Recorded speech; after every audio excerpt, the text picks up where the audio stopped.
not as comfortable bringing up issues to their employer, especially since they are very classically at will, and their employers, which is again often families, individuals, can terminate their employment at any time.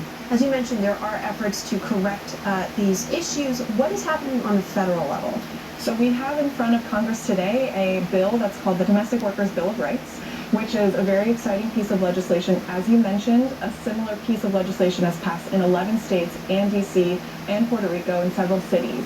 So we know that it works really well. This would be a piece of legislation that establishes minimum wage provisions, overtime protection, protection at work from harmful chemicals, for example, protection against discrimination and harassment, and the ability to collectively bargain.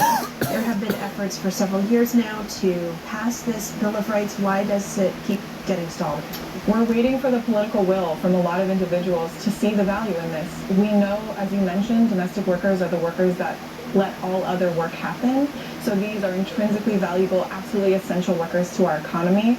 Hopefully people will change their minds and realize the importance of this sooner than later. Another piece of this seems to be making sure that workers know their rights. Why is it such a challenge to reach these workers where they are and close that awareness gap? It's so hard when your workplace is someone's home and you work by yourself.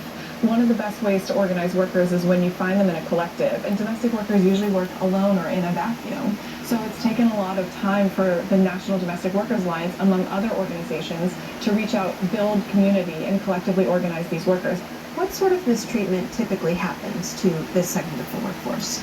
Because they're working alone at the house, often they are extremely exposed to issues of sexual harassment, discrimination, exposure to chemicals in the cleaning products as an example. There's also a tendency to not pay workers if they are canceled upon, if their shift is canceled at the last minute. So it's hard for these workers to have a plan in terms of if they have their own caregiving responsibilities. How did the COVID pandemic affect the domestic workplace? COVID was a huge problem, especially since we were all told to go home, shelter at home, and that's usually the workplace for domestic workers.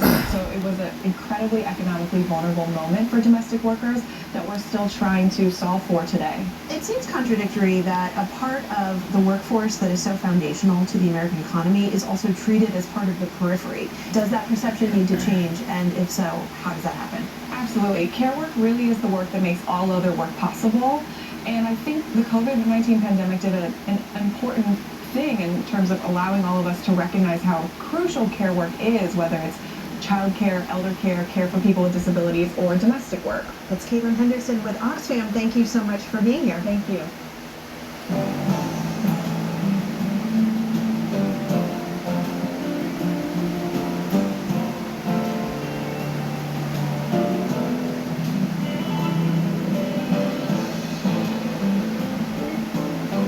Every year in the United States, as many as 1 billion birds die while migrating.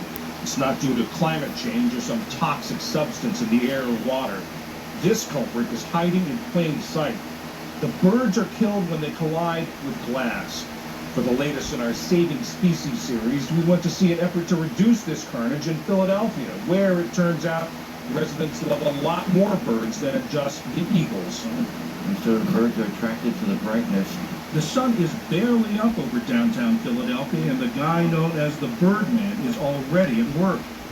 Stephen Maciejewski is a fixture here during the spring and fall migrations, looking for birds not in the skies, but on the sidewalks where they've fallen after hitting a window.